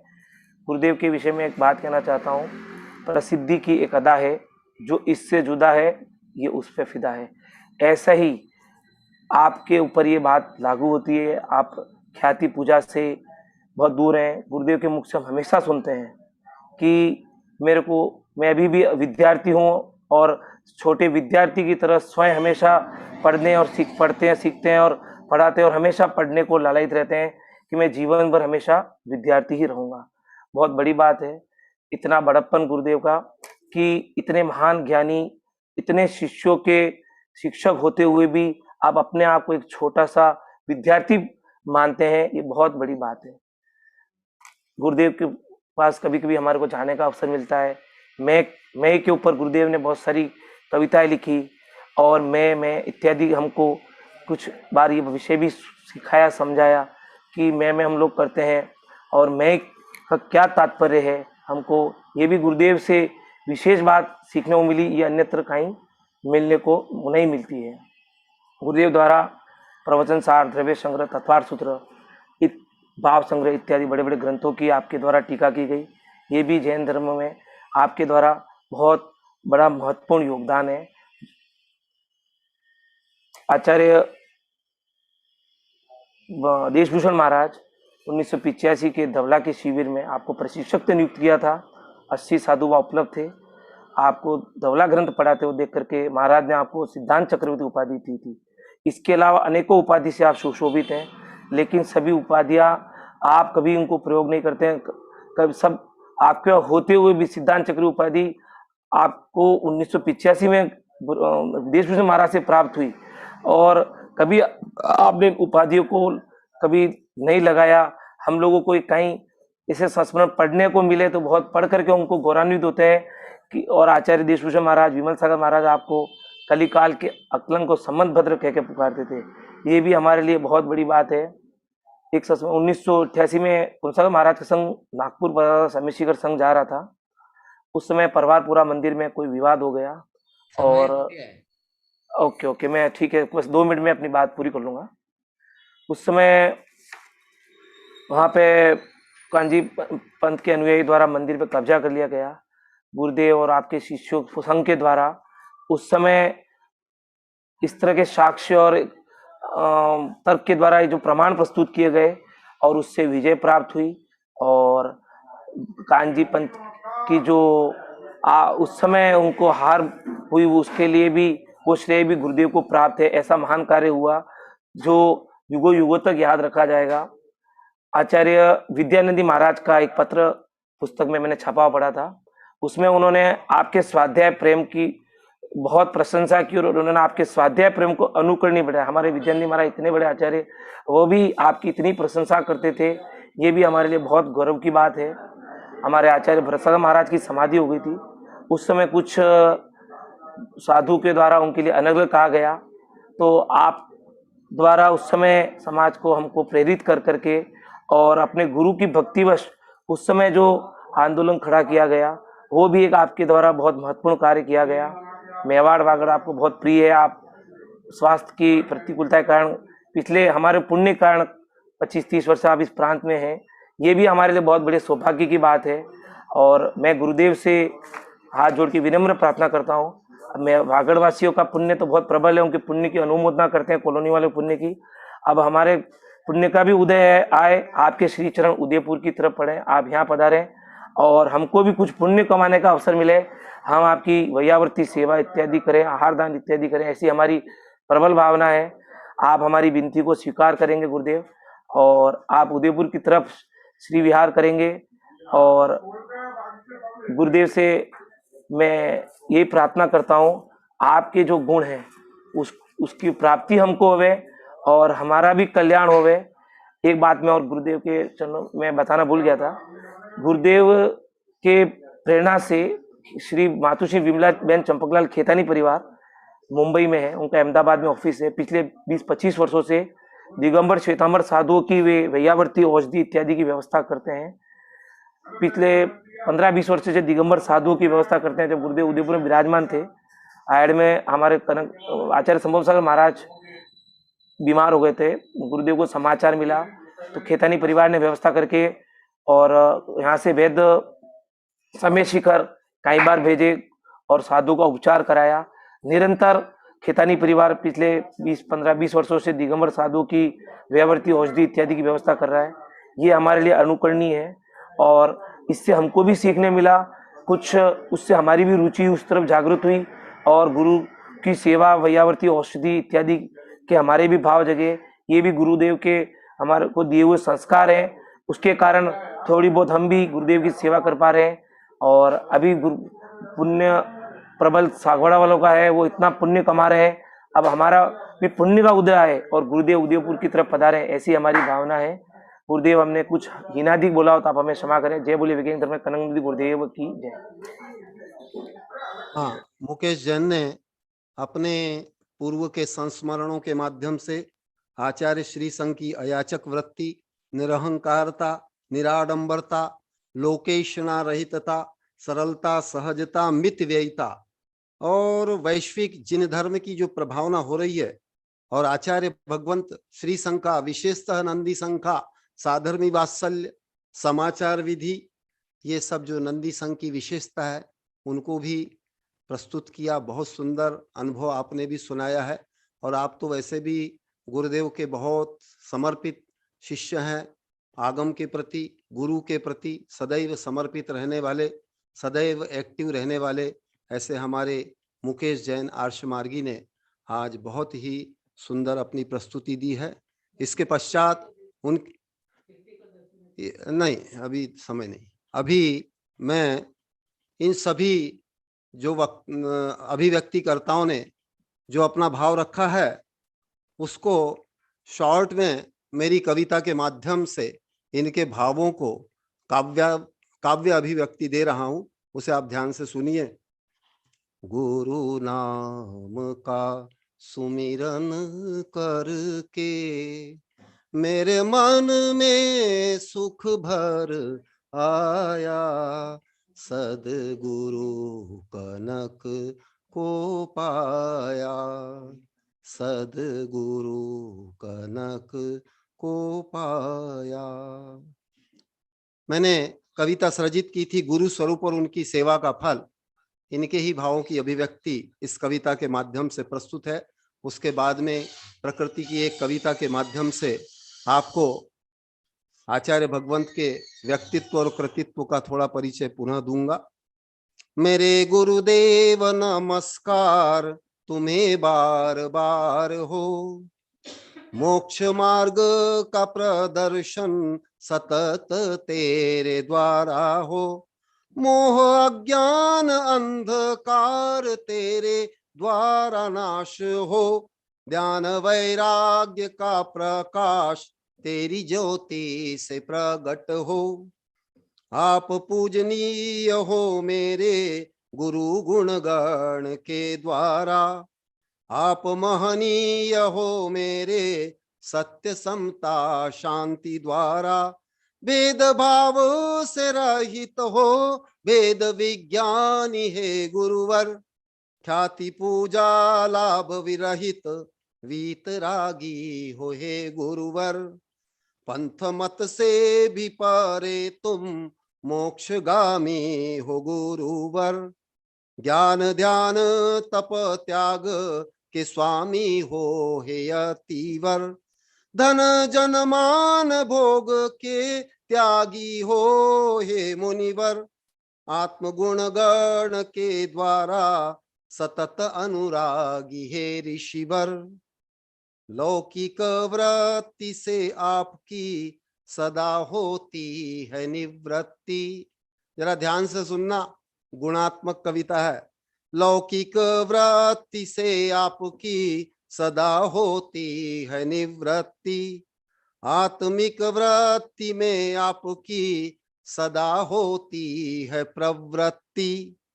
जीवंत धर्ममय तुम हो, जीवंत तीर्थ भूत हो, स्वपर तारणहार हो, आप गुरु गुण भूत हो।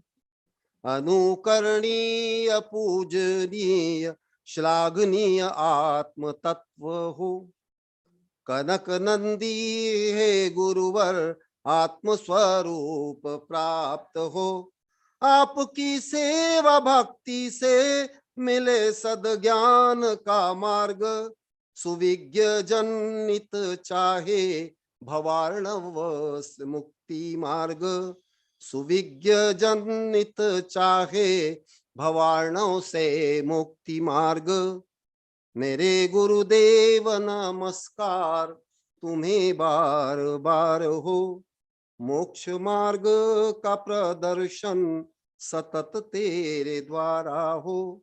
मेरे गुरुदेव नमस्कार तुम्हें बार बार हो। इसके पश्चात मैं आज आपके लिए जो विषय परोस रहा हूं, कल भी आपने गुरुदेव की प्रकृति पर्यावरण की एक कविता जो कोयल के माध्यम से सारे विश्व के लिए संदेश था, पर्यावरण सुरक्षा का, जीव दया का, अभय दान का और समावेशिता का, आज दूसरी कविता मैं प्रस्तुत कर रहा हूं। इस कविता के माध्यम से संभवतः आपको ध्यान में आएगा कि आचार्य भगवंत की कितनी सूक्ष्म शोध वृत्ति है, जिसका मूल्यांकन, जिसका भी गुणानुवाद हमारे पूर्व के सब अभिव्यक्ति करता सारे भक्त शिष्यगण कर रहे हैं, निरंतर कर रहे हैं। इस कविता के माध्यम से आपको आचार्य भगवंत का कितना सूक्ष्म दृष्टि है। कल तो आपको कोयल बताया, ये तो बहुत स्थूल है। गुरुदेव तो निगोदिया से भी शिक्षा लेने वाले गुरु हैं, धूल से भी और घास से भी लेने वाले हैं। तो मैं अभी आपको घास की ही आत्मकथा सुना रहा हूं। आप लोग बहुत ध्यान से सुनना कि गुरुदेव घास के बारे में भी क्या सोचते हैं। आप लोग सोचते हैं घास क्या है, हमारे पैर के नीचे आती है, वो तो तुच्छ वस्तु है, क्या घास का ध्यान करना। लेकिन ये प्रकृति रहस्यवादी कविता आचार्य भगवंत ने सृजित की थी प्रारंभिक दौर में ही, जब कविता का प्रारंभ हुआ था उस समय सृजित की थी। ये संभवतः 2011 की ही कविता है, मैं अभी तारीख नहीं दिखी, जिसका शीर्षक है छोटी तुच्छ घास हूं, घास की आत्मकथा। आपको लग रही होगी घास की क्या आत्मकथा है, घास की क्या कविता है, लेकिन आपको शोध से ज्ञात होगा कि घास की भी क्या महत्ता है। और थोड़ा थोड़ा मैं बताने का भी प्रयास करूंगा, विश्लेषण करने का प्रयास करूंगा। छोटी तुच्छ घास हूं, सबसे मैं नीचे हूं, सर्दी गर्मी वर्षा सब सहन करूं हूं, पैर के नीचे सबसे तुच्छ हूं, सबके पीछे हूं। तुच्छ रूपे मिली मुझे छोटी सी उपमा, तृण सम त्यागा कहे मेरी है तुलना, पराजित अपराधी आत्मरक्षा हेतु, मुख में मुझे लिए निवेदन हेतु, पैर के नीचे सबसे तुच्छ हूं, छोटी तुच्छ घास हूं, सबसे मैं नीचे हूं, सर्दी गर्मी वर्षा सब सहन करूं हूं, पैर के नीचे सबसे तुच्छ हूं। मैं कविता का आगे भी पाठ करूं तो थोड़ा थोड़ा विश्लेषण भी करता चलूं, क्योंकि मेरे भी अनुभव में अनेक वर्षों से आया है कि विशेषकर जैन समुदाय के लोग प्रकृति, पर्यावरण, इसके थोड़े अनुभव से बहुत रीते हुए। आपको थोड़ा अनुभव भी देता चलूं और आपको प्रकृति से जोड़ता भी चलता हूं। आचार्य श्री के व्यक्तित्व, कृतित्व, चिंतन, मनन से भी जोड़ता चलता हूं। तो आचार्य भगवंत ने लिखा है कि मैं छोटी तुच्छ घास हुआ सबके नीचे। सही बात, सही है। सर्दी, गर्मी, वर्षा सब सहन करते हैं, पैर के नीचे सब तुच्छ समझते हैं। लेकिन उस तुच्छ वस्तु में भी क्या विशेषता छिपी है जो हमारे लिए बहुत उपकारी है? घास। तुच्छ रूपे मिली मुझे छोटी सी उपमा, तृणसम त्यागा कहे मेरी है तुलना। जब भी हम किसी तुच्छ वस्तु की बात करते हैं, क्या है उसको हमने तृण के समान त्याग दिया। तृण यानी घास, घास के समान हमने त्याग दिया, यानी हमारे लिए कोई मूल्य ही नहीं घास का। तो आगे को गुरुदेव लिखते हैं, मुझसे ही भोजन की श्रृंखला प्रारंभ, मुझसे ही कृषि वाणिज्य शिल्प का आरंभ, मुझसे ही कर्म भूमि व्यवस्था प्रारंभ, मुझसे ही सभ्यता संस्कृति प्रारंभ। पैर के नीचे सबसे तुच्छ हूँ, छोटी तुच्छ घास हूँ, सबसे मैं नीचे हूँ, सर्दी गर्मी वर्षा सब सहन करूँ हूँ, पैर के नीचे सबसे तुच्छ हूँ। आप ये जानते हैं, वैसे आपने तो अक्षय तृतीया की कथा आपको ज्ञात तो होगी, पर हमारे आद्य तीर्थंकर आदिनाथ दादा का जो आहार हुआ था वो गन्ने के रस से हुआ था और कर्म भूमि प्रारंभ हो गई थी। और कर्म भूमि का जो प्रारंभ हुआ कृषि के द्वारा हुआ, और कृषि की जो प्रारंभिक इकाई है वो घास है, क्योंकि घास की ही आगे हमको, घास से ही गेहूं मिलता है, घास से ही हमको गन्ना मिलता है, घास से ही हमको बांस मिलता है। देखो कैसी श्रृंखला है, कितनी शोधपूर्ण कविता है। तो आचार्य भगवंत ने लिखा है, मुझसे ही कृषि वाणिज्य शिल्प का आरंभ। जब कृषि प्रारंभ हुई तो असी कृषि विद्या वाणिज्य शिल्प, ये षट कर्म भी प्रारंभ हुए। लेकिन उसका जो प्रारंभ हुआ था वो कृषि से हुआ था, क्योंकि भोग भूमि जब समाप्त हो जाती है तो कृषि प्रारंभ होती है, और कृषि के साथ ऋषि भी प्रारंभ होते हैं और कर्म भूमि का प्रारंभ हो जाता है। ये आचार्य भगवंत बताना चाह रहे हैं। और मुझसे ही सभ्यता संस्कृति, इसके बाद ही सभ्यता और संस्कृतियों का विकास होता है। इतिहास में हमने जितनी भी सभ्यताएं संस्कृति पढ़ी हैं, अभी वर्तमान में इस अवसर्पिणी काल की अपेक्षा इस कर्म भूमि का प्रारंभ हमारे आदिनाथ दादा से हुआ था। उनके जो पिता नाभिराय थे वो मनु थे, कुलकर थे, वहां से इन व्यवस्थाओं का प्रारंभ हुआ है। आगे पंक्तियां सुनते जाना और नया नया बोध, नया नया चिंतन, नया नया शोध आप करते जाना। मेरे से ही शाकाहारी ऋषि युग बना, शाली गेहूं बाजरा मक्का मेरा रूप, गन्ना बास कुश ध्रुवा मेरा ही रूप, विभिन्न भोजन से औषधि रूप, पैर के नीचे सबसे तुच्छ हो। आप देख रहे हैं जो पैर के नीचे सबसे तुच्छ वस्तु है उसकी क्या महिमा है। हमारा जीवन नहीं चल सकता उसके बिना। इसलिए आचार्य भगवंत ने लिखा है, मेरे से ही शाकाहारी ऋषि युग बना। शाकाहार की भी जो व्यवस्था है इस घास के बाद में प्रारंभ हुई। और उस शाकाहारी में क्या क्या प्रारंभ हुआ, आप लोग जितना भी, आप लोग तो धान्य बोलते नहीं है, अनाज शब्द ही बोलते, गल्ला बोलते हैं, लेकिन उसका शुद्ध शब्द है धान्य। गेहूं है, शाली है, बाजरा है, ज्वार है, ये विविध रूप है। तो इसी से ही, इस घास से ही क्या क्या बना, शाली यानी जिसको आप धान चावल बोलते हैं, चावल, गेहूं है, बाजरा है, मक्का है, ये सब क्या है, ये घास से ही तो उत्पन्न होता है, घास से ही उसका जन्म होता है। गन्ना बांस कुश ध्रुवा मेरा ही रूप है। जिस गन्ने को आप बहुत, कितना मधुर होता है, वो भी यदि जिसने गन्ने का रोपण देखा हो, गन्ने का जब बुआई देखी हो तो कैसे उसको रोपा जाता है, और कैसे वो उत्पन्न होता है। तो गन्ना जो इतना मधुर होता है, प्राय उसकी भी फसल 6 महीने में आती है और काफी पानी भी लगता है उसको। हाँ, तो उस गन्ना बांस, कुछ गन्ना भी है, बांस भी है, बांस भी ही इस घास का ही एक रूप है जिससे अनेक काम होते हैं। बांसुरी भी बजाई जाती है इस घास की, देख रहे हैं महिमा।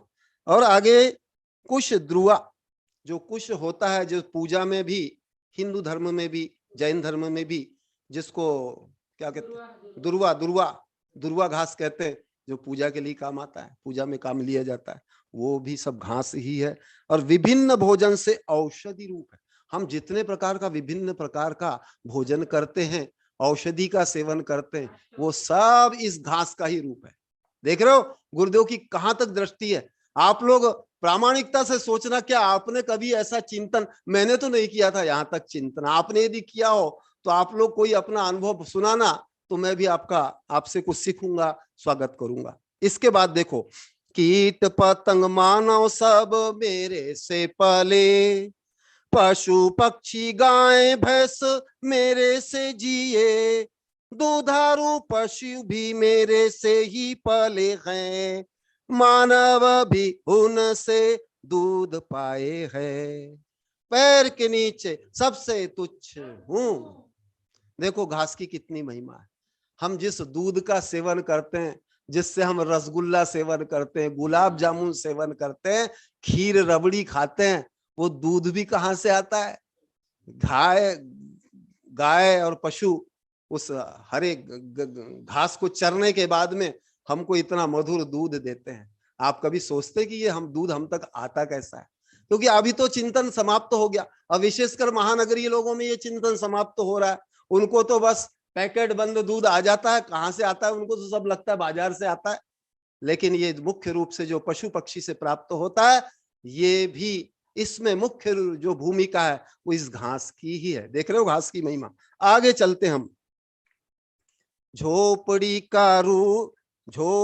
का स्वरूप भी मुझसे बना, गुरुजी का डंडा भी मुझसे बना, चटाई व उपकरण मुझसे बने, जन्म से मरण तक मानव के काम, पैर के नीचे सबसे तुच्छ हूं। आगे देख लिए, ये झोपड़ी का स्वरूप भी मुझसे बना। जहां भी आपने कभी देखी कि घास फूस की झोपड़ी, मैंने तो बहुत देखी, आप लोगों ने शहरी लोग तो शायद नहीं देख पाते, लेकिन गांव में ये सब देखने को मिलता है, झोपड़ी का रूप। तो झोपड़ी भी जो बनी वो भी घास से बनी। गुरुजी का डंडा भी मुझसे बना। गुरुजी जो हाथ में डंडा थामते हैं, उसमें भी घास की महती भूमिका है। वो डंडा जो बनता है लकड़ी का, वो भी घास से ही होता है। इसके बाद चटाई व उपकरण, हम साधु संत लोग जिस चटाई उपकरणों का प्रयोग करते हैं, उस चटाई कहाँ से बनी है? वो भी घास से ही बनी है। घास की चटाई पे हम लोग सोते हैं। प्राचीन काल में घास ही ओढ़ लेते थे, लेकिन अभी थोड़ा मॉडिफिकेशन हुआ है और अब चटाई बनी है। और आगे सुनिए, जन्म व मरण जीवन या रोग में, मेरा तो उपयोग बहुत काम घने रे, तो भी मुझे नीच माने मानव अधम, मेरे बिना जीने का नहीं है माध्यम। देखो इन कविता, इस पंक्तियों के माध्यम से आचार्य भगवंत की पीड़ा भी अभिव्यक्त हुई है। इतनी उपकारी घास को कितने लोग समझ पाते? नहीं समझ पाते।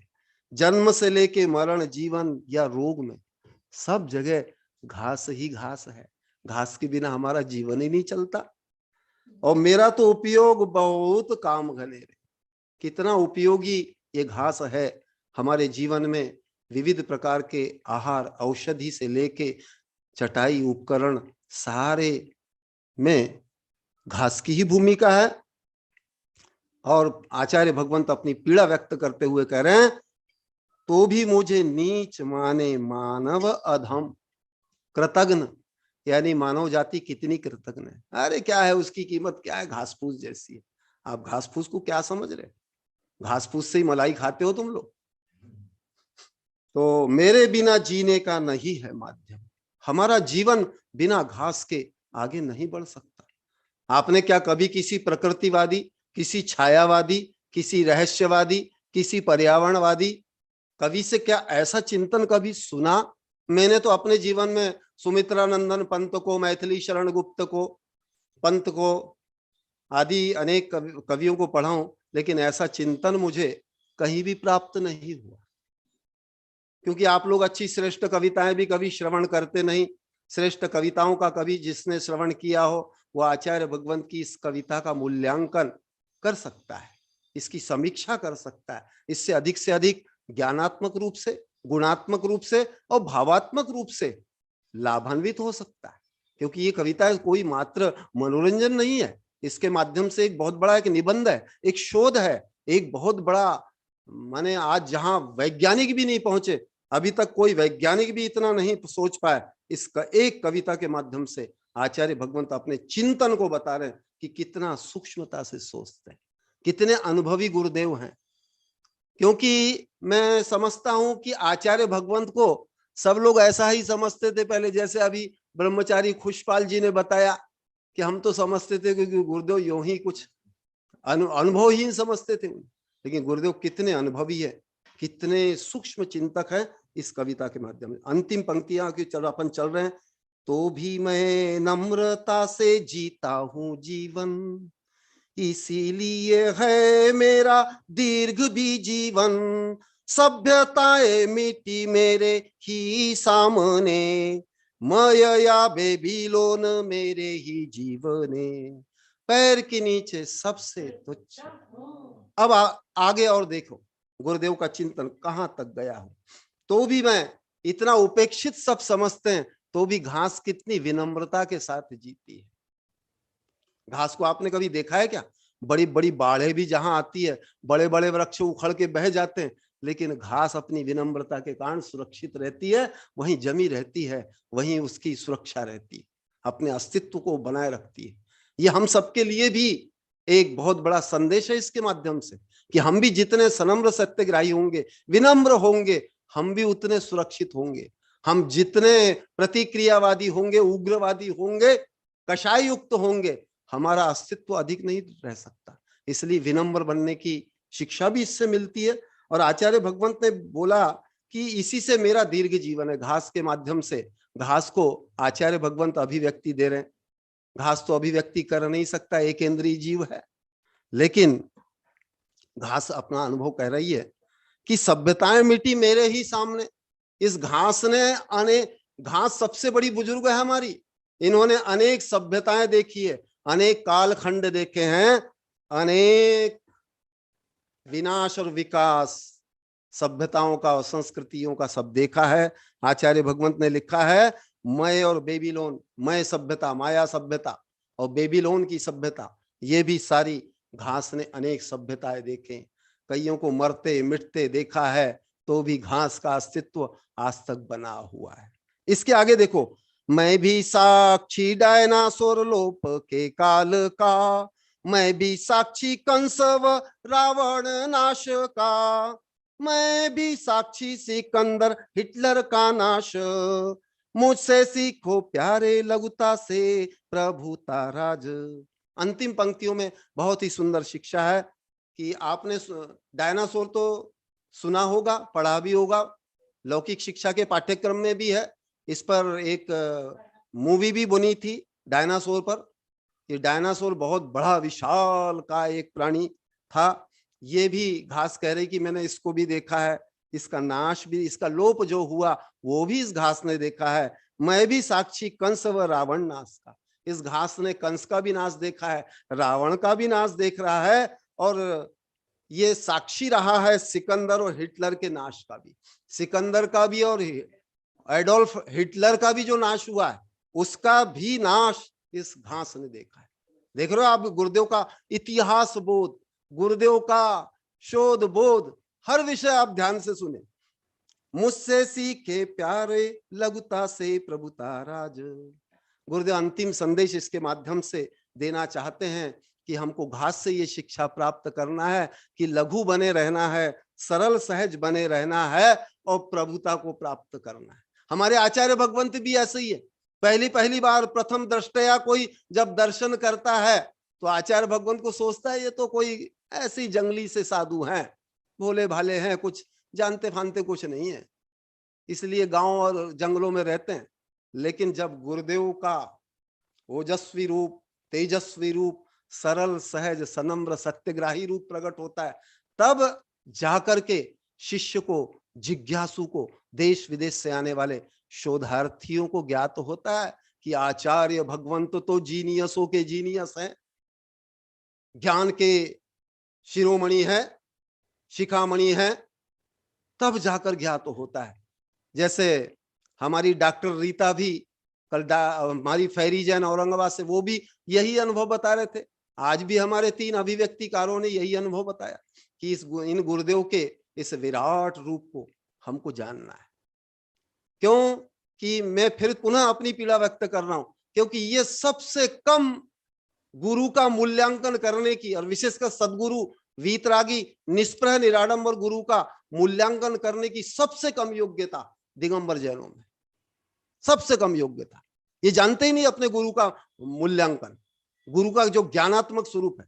जैसे कल हमारी डॉक्टर रीता बोल रही थी, मैं तो सिर्फ पहले बाह्य तप करती थी, लेकिन अब अंतरंग तप का भी इन्होंने महत्व समझा है। और हमारे गुरुदेव मुख्य रूप से अंतरंग तपस्वी हैं, स्वाध्याय तपस्वी हैं, विनय तपस्वी हैं, वैयाव्रत तपस्वी हैं, और हर प्रकार से असंख्यात कर्मों की निर्जरा करने वाले ऐसे आचार्य भगवंत हैं। समस्त प्रपंचों से दूर हैं और सरल सहज भोले भाले बालकवत रह करके, छात्र बन करके सब मास्टरों में भी मास्टर हैं। आज के युग में तो इतना जीनियस कोई मिलना, मैंने तो कई लोगों के सामने आह्वान किया है कि आपको कोई इतना जीनियस हो तो बताओ। मैंने भी अनेक कविताएं भी सृजित की हैं और उसमें ये विषय प्रतिपादन किया है। चूंकि अब समय भी हो गया है, समय की अपनी मर्यादा है। वैसे और भी संदर्भ के अनुसार यथावसर मैं आपको गुरुदेव की कविताओं के माध्यम से, आचार्य भगवंत के व्यक्तित्व से, कृतित्व से, उनके विराट रूप से, और ये सिर्फ मात्र ऐसा कोरा काव्य पाठ नहीं है, इसके माध्यम से आपके लिए ज्ञानदान भी है। इसमें ज्ञान भी है, अनुभव भी है, इसमें शोधबोध है, इसमें अनेक आयाम है जो हमारे लिए बहुत ही श्रवणीय, अनुकरणीय, अनुमोदनीय और बहुत ही अभिप्रेरक हैं।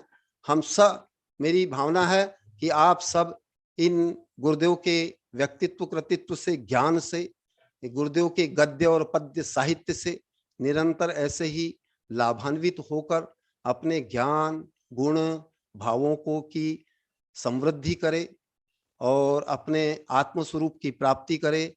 इन्हीं शुभ भावनाओं के साथ में जय बोलो परम पूज्य वैश्विक दृष्टि संपन्न आचार्य भगवंत श्री कनक नंदी जी गुरुदेव की। हाँ, बोधि समाधि परिणाम शुद्धि स्वात्मोपलब्धि शिव सौख्य सिद्धि चिंतामणिं चिंतत वस्तु दाने त्वां वन्द्यमानस्य ममास्तु देवी, त्वां वन्द्यमानस्य ममास्तु देवी। सर्वे भवन्तु सुखिनः, सर्वे सन्तु निरामया, सर्वे भद्राणि पश्यन्तु मा कश्चित् मुखमाप्नुयात्। ओम शांति शांति शांति। जिनवाणी सरस्वती माता की जय बोलो परम पूज्य वैज्ञानिक श्रमणाचार्य श्री कनक नंदी गुरुदेव की जय। नमोस्तु गुरुदेव, नमोस्तु गुरुदेव, नमोस्तु गुरुदेव, नमोस्तु गुरुदेव। जयकारा गुरुदेव का, जय जय गुरुदेव। वैज्ञानिक आचार्य कनक नंदी गुरुदेव की जय। जय जय। नमोस्तु गुरुदेव।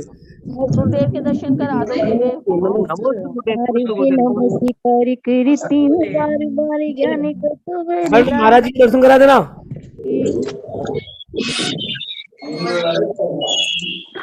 नमस्कारी करती हूँ बारी बारी, ज्ञानी को तो वरदान एक बड़े महाराज के दर्शन करा